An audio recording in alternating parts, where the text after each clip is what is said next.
Oi gente, sejam bem-vindos aqui de volta no Super Acadêmico. Hoje eu vou continuar com o nosso livro aqui, Filosofia e Educação, do professor Cipriano Lucchesi.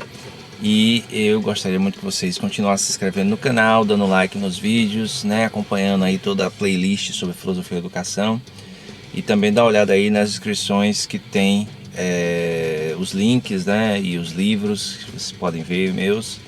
E também, se quiser apoiar o canal, também tem o PayPal, né? Tem a conta do PayPal. Então hoje vamos lá chegar no capítulo 8. Capítulo 8, estamos perto do final do livro, né? São 10 capítulos. É o capítulo que fala dos conteúdos de ensino e material didático, né? Fazendo a ponte com o último capítulo, que foi o 7, que nós vimos a questão dos conteúdos, né, que são tratados na escola. Aqui ele vai tratar de como esses conhecimentos e os conhecimentos mais adequados, digamos assim, segundo o ponto de vista dele, precisam estar nos conteúdos, né, e nos materiais didáticos. Os conteúdos escolares e as tendências pedagógicas. Os conteúdos traduzem objetivos, certo? Então todo conteúdo escolar traduz algum tipo de objetivo a ser atingido. Na pedagogia tradicional,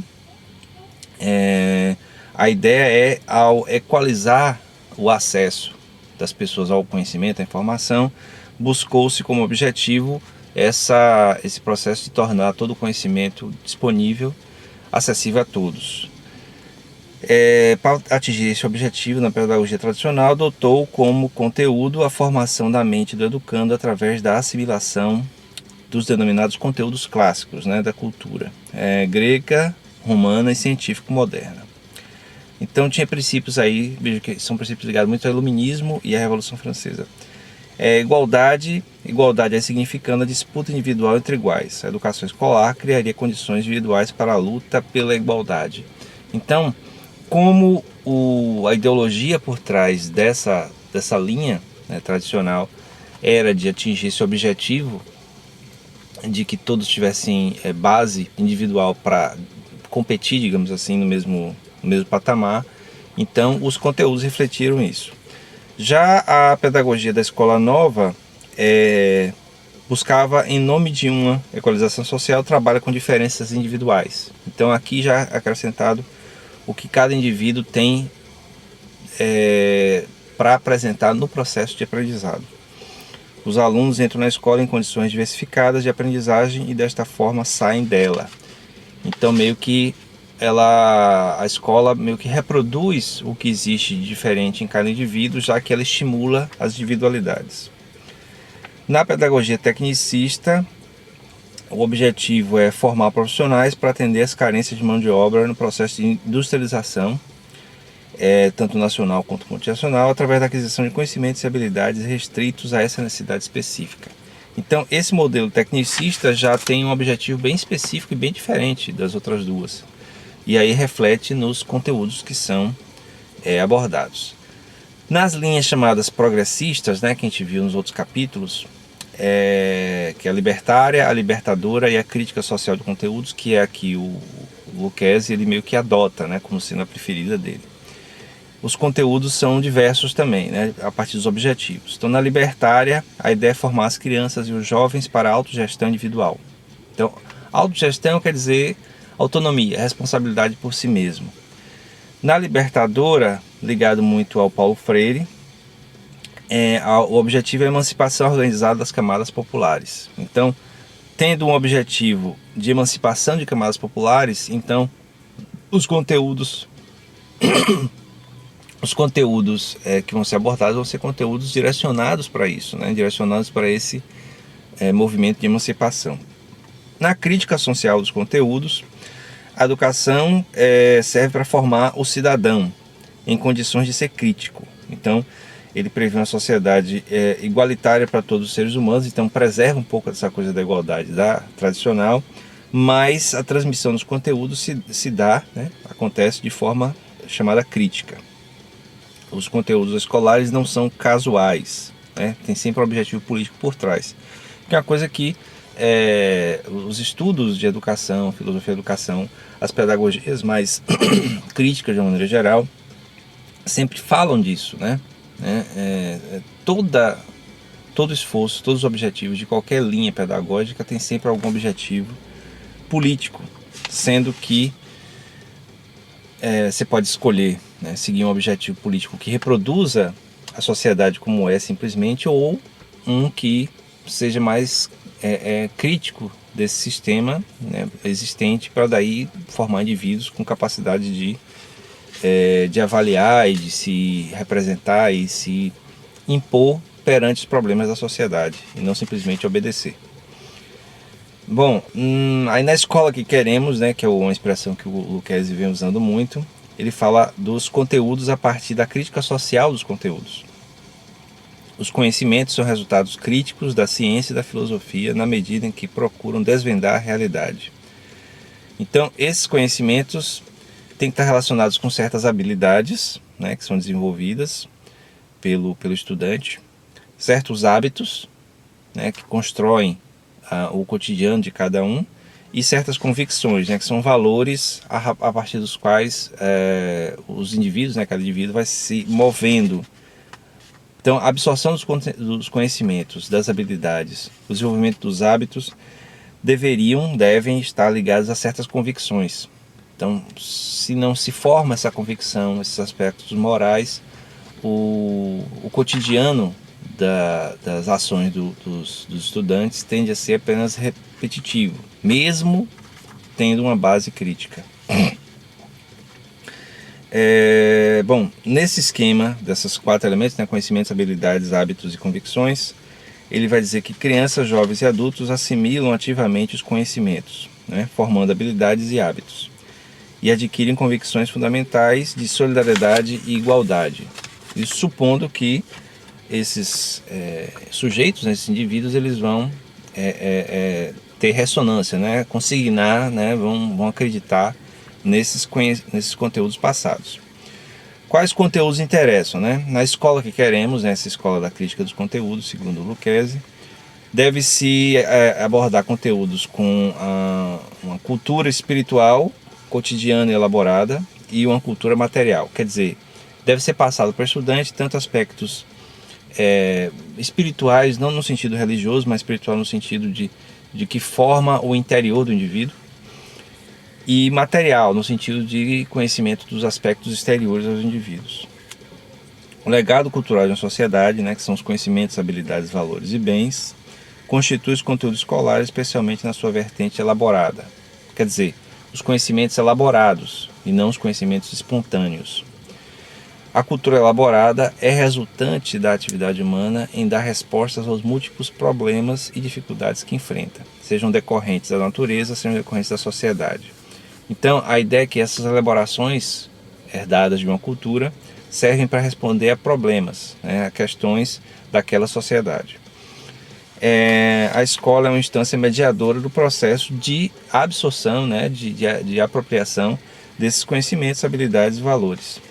Certo? Então, a função da escola seria, nesse modelo que o Lucchesi está apresentando como sendo a escola que queremos, uma mediadora dessa absorção, né, apropriação da cultura espiritual e da cultura material. Especialmente ele fala na cultura espiritual elaborada, em contraposição à cultura cotidiana. Então, volta um pouco ao que ele falou antes em outros capítulos sobre o senso comum, né, e o senso crítico. Né? A cultura elaborada estaria ligado muito ao senso crítico. Aí ele fala sobre o cotidiano escolar, né? Isso aí não achei tão relevante para o que ele está falando sobre a absorção dos conteúdos e a construção do material didático. E aí ele vai falar, através dos conteúdos escolares são transmitidos os mais variados valores, que na maior parte das vezes são conservadores a respeito dos vários elementos da vida social, que aí vai refletir diretamente nos livros didáticos. Ao tratar de um assunto ou tema, o educador deverá estar atento à versão que está sendo dada sobre aquele conteúdo. Certo? Então, a aceitação de um conteúdo presente no material didático deve ser analisada pelo educador de maneira a poder ser visto criticamente, especialmente se o ponto de vista for conservador de uma situação opressiva, né, uma situação de opressão. E aí vai contra justamente a ideia de uma uma educação que possibilite uma visão crítica e mais emancipadora para o estudante. A visão política que informa os conteúdos escolares, assim como a metodologia segundo a qual são abordados, são fundamentais para a formação solidária do educando. Então, novamente, todo o conteúdo ele vai ter um atributo político, certo? Desde o conteúdo mais exato possível, a matemática mais pura possível, sempre vai ter uma abordagem que tende a ou apresentar uma coisa mais reprodutiva a respeito de como o mundo é, ou uma coisa mais, um ponto de vista mais crítico a respeito do mundo.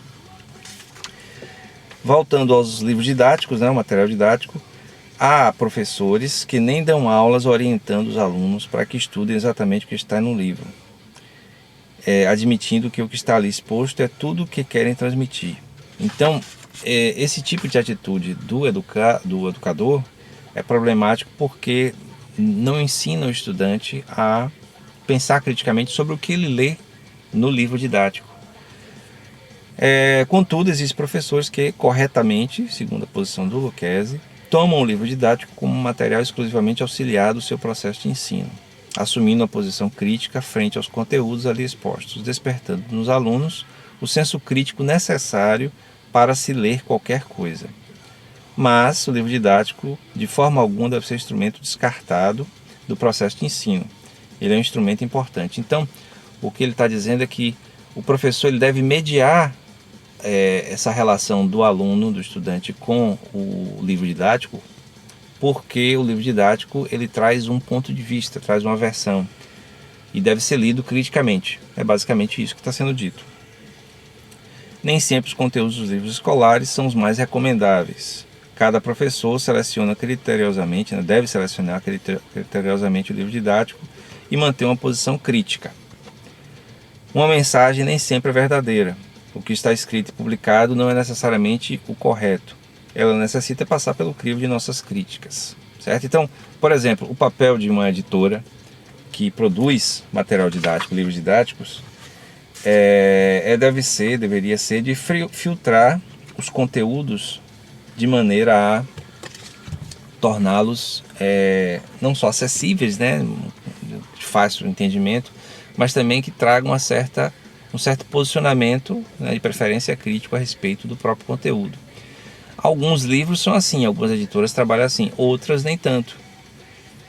E aí quando chega o livro para o professor, que é essa questão que o Lucas está falando, é papel dele, ao mediar com o estudante, trazer um pouco dessa visão mais crítica a respeito do que está sendo dito.